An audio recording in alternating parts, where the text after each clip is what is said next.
सफर की तलाश है तो कारवां की तलाश है। আসসালামু আলাইকুম বন্ধুরা, আজকে আমি যে ভিডিওটার রিঅ্যাকশন দেবো সেটা হলো ইশক তেলাকার কারবা সং ফ্রম ধুরন্ধর। হ্যাঁ, ধুরন্ধর মুভির নতুন একটা গান বের হয়েছে। আমার মনে হয় এই গানটা লাস্ট যে আমরা ট্রেলারটা দেখছিলাম, ট্রেলারের মধ্যে এই গানটা বাজতেছিল। আমার মনে হয় সেই গানটাই হয়তো এটা হবে। জানি না এই গানটা কিরকম হবে, বাট ফার্স্ট যে গানটা বেরিয়েছিল ধুরন্ধরের টাইটেল ট্র্যাক, সেটা কিন্তু অসাধারণ ছিল। এখন এই গানটা কিরকম হয় সেটা এখন দেখার বিষয়। চলো আগে গানটা শুনে আসি। Let's start.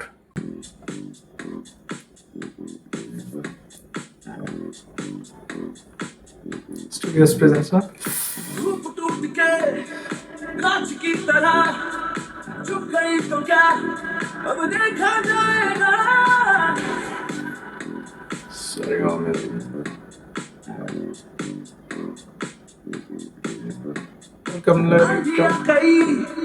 दिल में है मेरे चुप गई तो क्या अब देखा जाएगा।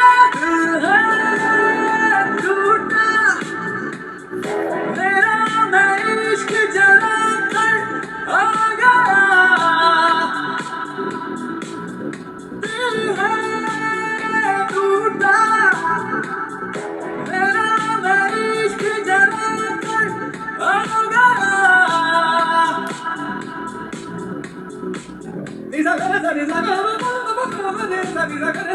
এইখানে দেখে আমরা বুঝতে পারতেছি যে রণবীর সিং এর আমরা কিন্তু দুইটা রূপ হয়তো দেখতে পারবো এই মুভিটার মধ্যে। মানে এই যে এখানে একটু শান্ত স্বভাব সুলভ রূপ এবং হলো এক্সট্রিম টাইপের রূপ, হ্যাঁ, যেখানে হলো আমরা অনেক ভায়োলেন্স করতে দেখতে পারতেছি, যেটা আমরা ট্রেলারেও দেখছি। কিন্তু তার মানে দুই ধরনের রূপেই কিন্তু দেখা যাবে রণবীর সিং কে এখানে।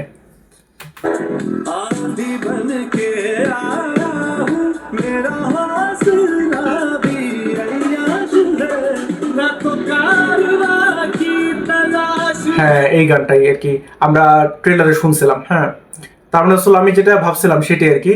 তো এই গানটা কিন্তু যখন আমি ট্রেলারে শুনছিলাম তখনই একটা ভাই পেয়েছিলাম যে ভালো একটা গান হবে। তো সেই গানটাই আসলে ড্রপ করলো আর কি ধুরন্ধরের টিম থেকে। জাস্ট মানে ভালো লাগলো আর কি জিনিসটা দেখে।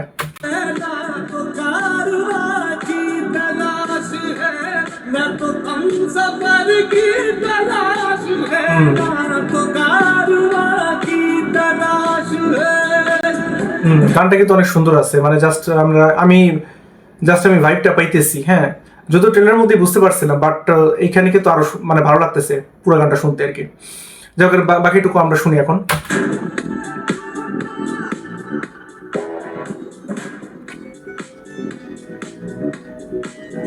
आधी बातें आंखें बोले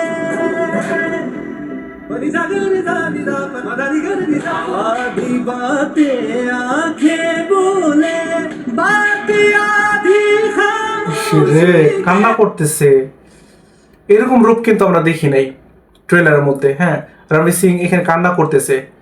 ওরে রে, মানে কি অবস্থা। তার মানে স্টোরি তো আছে, ওই যে মানে সমত হচ্ছিল মানে ইনভেস্টিগেশন করতেছে বা স্পাই টাইপের। হ্যাঁ, তো এখানে অবশ্য লাইফে কিছু একটা ঘটছে, যার জন্যই তো ওইটা চিন্তা করে হয়তো কান্না করতেছে, তাই না?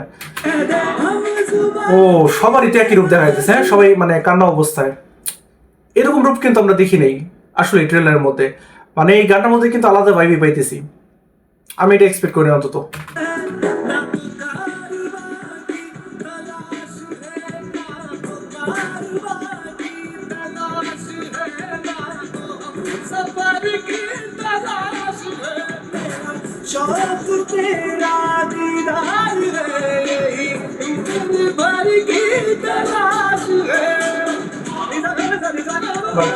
মানে তার মানে কাউকে খুঁজতেছে, তাই না? গানটা শুনে বয়ে যেতেছে এটা। হ্যাঁ,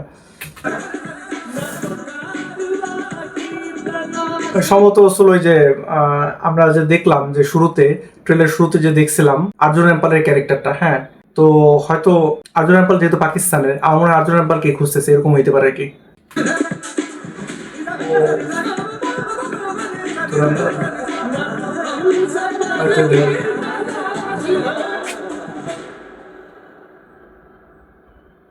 না, মনে হয় এই গানটার পরে ধুরন্ধর মুভির যে আসল বাসটা সেটা আরো বাড়া উচিত, আমার মতে বাড়া উচিত। কারণ হলো ধুরন্ধর মুভি যেই লেভেলের মুভি, আমার মনে হয় হাইপটা অতটা না যতটা হওয়া উচিত ছিল। হ্যাঁ, সাধারণত একটা স্পাই মুভির মানুষের যতটা ক্রেজ থাকে, বিশেষ করে ওয়াইআরএফ স্পাই ইউনিভার্সের কথা আমরা বলতে পারি, যদিও ওয়াইআরএফ স্পাই ইউনিভার্স সেটা পুরোপুরি আলাদা। মানে ওইখানে তো মানে জাস্ট কি বলবো আর কি, মানে ওইটা মাসালা টাইপের মুভি। আর এইটা হচ্ছিল রিয়েল লাইফ, একদম রিয়েল লাইফে যেই ঘটনাগুলো ঘটছে সেটার উপর ভিত্তি করে বানানো একদম রিয়েল স্টোরি, তাই না? সো এটার হিসাবটা আলাদা জানি, কিন্তু তারপর আমার মনে হয় এইসব মুভিকে মানুষের আরো বেশি সাপোর্ট করা উচিত, যেগুলো রিয়েল লাইফ থেকে বানানো হয়েছে, যেটা ভারত পাকিস্তানের মধ্যে রিয়েল ঘটনা ঘটছে, সেটা কিন্তু আমার মনে হয় মানুষের জানার প্রতি আরো আগ্রহ থাকা উচিত বেশি, হ্যাঁ। আর মুভির মাধ্যমে কিন্তু এই জিনিসগুলো আমরা ভালোভাবে জানতে পারি। তো আশা করতেছি ধুরন্ধর ভালো একটা কালেকশন করতে পারবে বক্স অফিসে।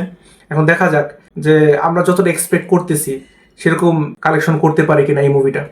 তবে গানটার কথা যদি বলি, গানটা কিন্তু অসাধারণ ছিল, হ্যাঁ। ট্রেলারটা যখন আমি দেখছিলাম তখনই কিন্তু বুঝছিলাম যে এই গানটা যখন বাজতেছিল ট্রেলারের মধ্যে, তখন ভালো একটা ভাইব পাইতেছিলাম যে আসলে গানটা হয়তো ভালো হবে। আর এখন যেহেতু পুরো গানটা শুনে ফেলাম, পুরো গানটা শোনার পর আমি বলতে পারি যে আসলে গানটা অনেক সুন্দর ছিল, হ্যাঁ। এবং এই যে স্পাই মুভি, তাই না, স্পাই মুভি হিসেবে আমার মনে হয় গানটা স্যুট হয়েছে, আমার কাছে অন্তত মনে হয়েছে। আপনার কাছে গানটা কেমন লাগছে সেটা অবশ্যই কমেন্ট করে জানাবেন। আর সবচেয়ে বড় কথা হচ্ছিল এইখানে কিন্তু মানে অন্যরকম ভাবে দেখতে পারলাম প্রত্যেকটা ক্যারেক্টারকে, মানে আমি যেটা আসলে এক্সপেক্ট করি না, কারণ ট্রেলারের মধ্যে আমরা দেখতে পারতেছিলাম যে সবাইকে ভায়োলেন্স করতে দেখতেছিলাম, হ্যাঁ, মানে হচ্ছিল মারতেছে, তারপর হচ্ছিল অ্যাগ্রেসিভ মোডে আছে সবাই, হ্যাঁ। কিন্তু এখানে কিন্তু মানে জাস্ট দেখা যাইতেছে যে রণবীর সিং কান্না করতেছে, আবার একটা জায়গায় দেখলাম আকশা খানও কান্না করতেছে। তার মানে কি, মানে হচ্ছিল এদের যে একটা ব্যাক স্টোরি থাকবে, তাই না, ইমোশনাল একটা স্টোরি থাকবে, সেটা কিন্তু বোঝা যাইতেছে এই সিনারিগুলো দেখাতে না। আর এই ধুরন্ধর মুভির কিন্তু ট্রেলার যে বের হয়েছিল সেই ট্রেলারটা কিন্তু অস্থির ছিল। তো আমার কিন্তু ট্রেলারটার উপর রিয়াকশন দেওয়া হয়েছে, আপনারা যদি না দেখে থাকেন তাহলে এখানে ক্লিক করে দেখে আসতে পারেন। আজ আসি, আল্লাহ হাফেজ।